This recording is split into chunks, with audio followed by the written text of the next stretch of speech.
जरा सबर करो। তিনটে মেয়ে একটা ক্যামেরাতে বসবে, আপনি এটাই চাইছেন? এই তিনটে মেয়ে এবার ভিডিওতে বসবে। আমার রিলেটেড ছেড়ে দাও না, নতুন যে আসছে তাদের ক্লিয়ার করো না জায়গাটা। অলরেডি তো ক্লিয়ার করছো, যে প্রুফগুলো আমার কাছে সেগুলো আমি দেখাই, নিতে পারবে। খেলার জন্য পাবজি আছে, ফ্রি ফায়ার আছে, ডাউনলোড করার জন্য আছে ফোন। খেলার জন্য পাবজি আছে, ফ্রি ফায়ার আছে, ডাউনলোড করার জন্য ফোন।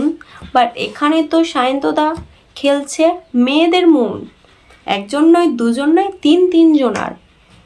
তো হে বেরিস, কেমন আছো সবাই? জানি তোমরা সবাই ভালো আছো, সবাই ভালো আছো। ভিডিওতে কোনো ওয়ার্ড না বলে চলো ভিডিওটা স্টার্ট করি। আর আমার সেকেন্ড চ্যানেল লিঙ্ক দেওয়া আছে ডিসক্রিপশানে, দ্য লেজি গার্ল বলে, সেখানে গিয়েও ফলো করে দিয়ে আসবে। তো চলো বেশি ভাট না বকে ভিডিওটা স্টার্ট করা যাক। এখানে আমাদের প্লে বয় দাদার খুব ইচ্ছা যা করবে সব কিছু ব্লগ করা। তো ব্লগে ভিউজ না আসার পরে কি করলো, গার্লফ্রেন্ড পটানো শুরু করলো।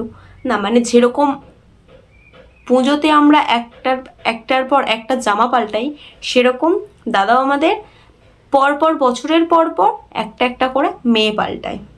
कौन है ये लोग? তো এটা যখন হতেই থাকছিল, একটা নয় দুটো নয় তিনটের সাথে, তখনই সব মেয়েরা কথা বলা শুরু করলো। তিনটে মেয়ে একটা ক্যামেরাতে বসবে, আপনি এটাই চাইছেন? এই তিনটে মেয়ে এবার ভিডিওতে বসবে। আমার রিলেটেড ছেড়ে দাও না, নতুন যে আসছে তাদের ক্লিয়ার করো না জায়গাটা। অলরেডি তো ক্লিয়ার করছো, যে প্রুফগুলো আমার কাছে সেগুলো আমি দেখাই, নিতে পারবে তো? তারপরেই দাদার ফাটলো, কারণ ভাই এতদিন তো ওদেরকে নিয়ে ভিউজ কামাচ্ছিলাম, কিন্তু এরপরে করবোটা কি? সবাই যদি ছেড়ে চলে যায়। বলছি দাদা, এটা তোমার মন নাকি পাবলিক বাস? এটাই বুঝতে পারছি না যে তোমার এই থোবড়া দেখে ভাই এত সুন্দরী মেয়েরা কি করে তোমার প্রেমে পড়লো। মানে তোমার মধ্যে কি এমন আছে যে তুমি তিনটে এত সুন্দরী মেয়েকে পটিয়ে তাদের সাথে ব্রেকআপও করে নিলে?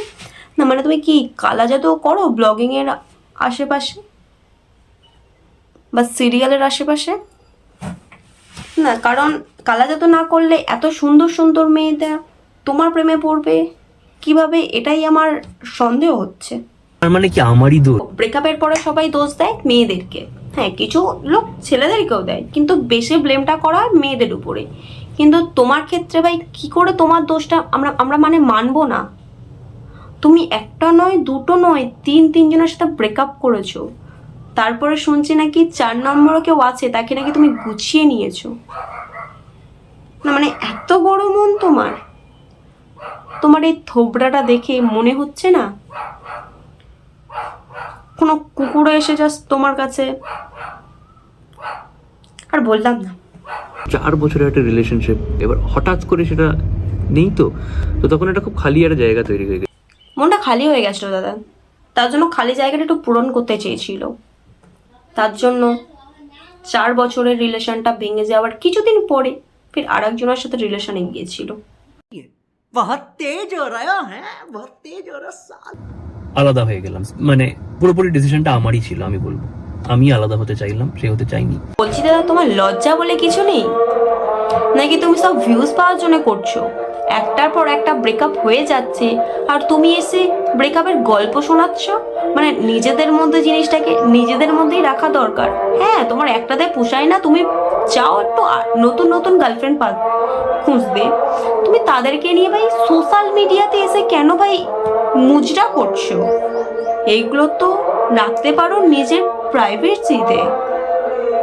যখন বাইরে বেরিয়ে যাবে কথাটা তো উঠবেই।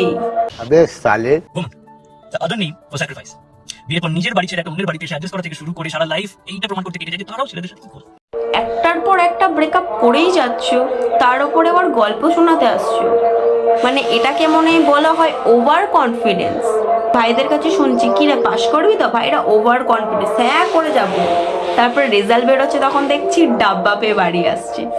ঠিক স্টোরিটা তোমার মতোই লাগছে। তো চলো আজকের ভিডিওটা এই পর্যন্ত রাখছি। যদি ভালো লেগে থাকে তাহলে লাইক, কমেন্ট, শেয়ার, সাবস্ক্রাইবটা করতে ভুলবে না। আর তোমরা কিন্তু এই প্লে বয় দাদার থেকে একটু দূরে থেকো, কারণ দাদা একটু সুন্দরী মেয়েদের পড়াতে বেশি ভালোবাসে। তারপর দেখবে একটার পর একটা নিয়ে 4 নম্বর নাকি আছে, 5 নম্বরে কাল লাইন আছে, সেটা ভগবানই জানে। তো চলো ওয়ার্ড না বকে ভিডিওটা দেখো, লাইক, কমেন্ট, শেয়ারটা করেছিও। তো চলো টাটা।